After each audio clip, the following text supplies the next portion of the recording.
Yeah, this coach mentioned Linnell Carr as somebody that's really standing out. I guess can you give us your impressions of him and how he's made sort of that impression on you guys? He's done a great job in camp. He's high energy. You can feel him on the practice field. He brings physicality and pass rush ability, which is unique to have that combination. He's done a really good job, on the edge for us. So really excited about what he's proven in camp, and we expect him to continue to do. Zach on your left, and Mason. Kind of asking you from your perspective what I asked Coach Allen in terms of the balance you strike between wanting to sort of the fundamentals, whatever he talks through, sort of he wants to underpin the defense, but also sort of you thinking, okay, but this is what I want to do with it week to week, where I want to go with the game. Just what's the balance there? Is it kind of dependent on the opponent? Is it dependent maybe on how certain guys develop within their positions? Just what's most important? Yeah, it's a great question, and it starts with a system. Coach Allen has a system. There's fundamentals of how we play defense, of how we stop the run, pressure a quarterback, stop the throw game. So he starts with a system. The tweaks to me are week to week in a game plan of twofold. What does the opponent do best, and how do you limit that? What do we do best, right? So that's part of the process of learning the players, especially new faces. I'm obviously new, but new bodies that are here from transfers and things like that. What do those guys do best? How do we highlight that? But definitely, what does opponent do, right? This is a pro-style system, an air raid system, right? How do those function? How do you limit from there? But to answer your question, we have a system in place with Coach Allen, it's been in system for a long time. That's been in place here, and it'll stay that system. Mason, yep. I guess just kind of your first evaluation of yourself calling plays in this defensive style against your own offense, obviously. What kind of goes into that evaluation process for you afterwards, and I guess how do you feel it went the first time? For sure, it's been great. I've enjoyed coming in and learning here and then being able to apply that and teach the players. To me, no matter when it's been in my career, you take the emotion out of it and you're objective. So it doesn't matter if you're in my past at Duke or other places. What do the numbers show? Was it successful or was it not successful, right? Whether it's a normal down and distance, a red zone opportunity, a backed up situation, a 2-minute to win a game, right? And then you say, okay, what worked, what didn't, why? So to me, that's the objective side of things. Of, okay, hey, it's black and white. There's no gray in between. Was it a lack of understanding if it failed? Was it a poor call in that situation right from there, or asking a player to do something he can't do? Those are all things that you try to eliminate that before it's real and it's live from there. But I would say take the emotion out, be objective, no ego. We lock on in there as a defensive staff and we address it and move forward. But it's been awesome. I mean, camp's been a blast. It's a great group of guys to work with, and our guys have trended in the right direction. Jack on your left. Yeah, Philip Dunham was one of the few true freshmen who really played a lot last year. I guess just what's been your impression of him in fall camp?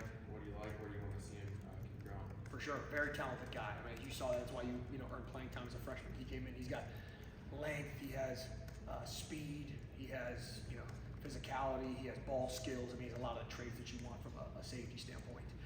Any young player, as they turn into older players, maturity is the curve that they're on right there, right? So that's been a consistency is the biggest thing, from where he was a year ago to where he is now, an increase from a consistency standpoint, but he's trending in the right direction and has had a really good camp. Go Mike on your left again.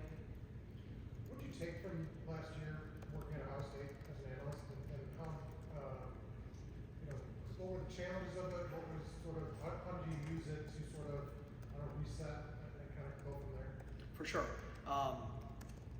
It's a unique perspective to, have been a position coach and have been a coordinator, and then be able to see it in a different lens from that standpoint, And so you learn from any organization leadership styles, right? You learn how to manage situations from that standpoint. Build relationships with new people. It's like your first day of school, right? Everything's new to you from that standpoint. But I would say every day, well, it's been at Ohio State and other places, is a great learning opportunity. But at a program that's obviously had a lot of success, you learn how to win at the highest level, from that standpoint. I think just from a personal standpoint, you take a step back and you say, okay, what are the things that I've liked, that I've done throughout my career, or maybe things that I would tweak, and it gives you maybe a little bit more time to be able to say, how would I apply that forward? Is it hard to take that step back after you've been the coordinator and been involved in all the decision making and No, I think it's a good exercise, to be honest with you. Sometimes when you're in the fire, right, you don't see the big picture at times, you know. So I think it gives you a chance to be able to reassess and then apply going forward. You know, so I'm very gracious for that opportunity that was afforded me there. You know, and obviously, you know, as you guys know, I've had a long-lasting relationship with Jim Knowles. You know, we worked together for 7 years and are very close. So to be able to have that relationship with a coordinator is unique in that role too. You know, from that standpoint. So very involved with him. You know, from that standpoint. Seth on your left. Coach, you talked about Philip Dunham before. Just are there with your safeties? Are there any other players that have come in this fall and really impressed you or really surprised you? Noah Pierre from a leadership standpoint. I mean, you could feel him from the time he takes the field in meetings. He has that hungry dog mentality every single day, and he's been awesome from that standpoint.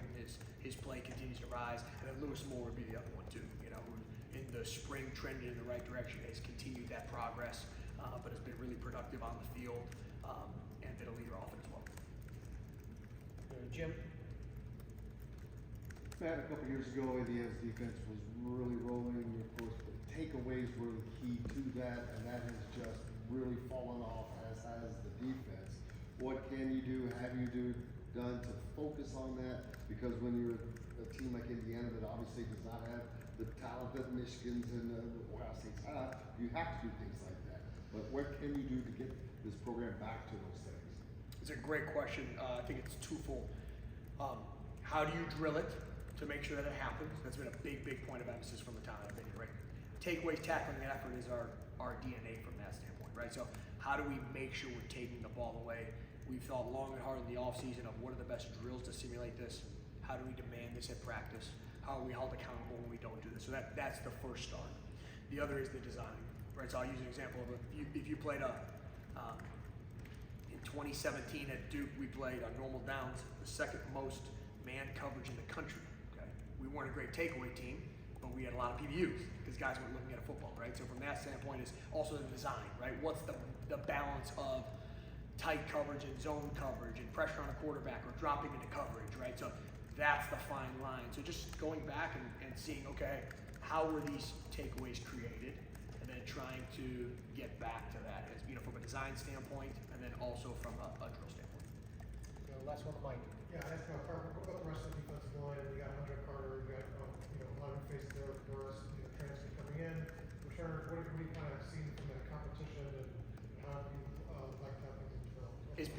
It's been great. You know, you have depth and competition, which is what you want at every single position, right? Andre Carter has definitely made his presence felt from the time that he's been here. Marcus Burris has trended throughout fall camp. Philip Liddy's been a physical guy in the middle for us. So there's a number of guys. I mean, I can name a number of guys. I'm leaving guys out right now. But you want depth and competition. That's been real from that standpoint. I think that they're making each other better. They're making our defense better and team better because they're competing against each other. Great. Thanks, Matt. Appreciate it. Thanks, guys. Appreciate you.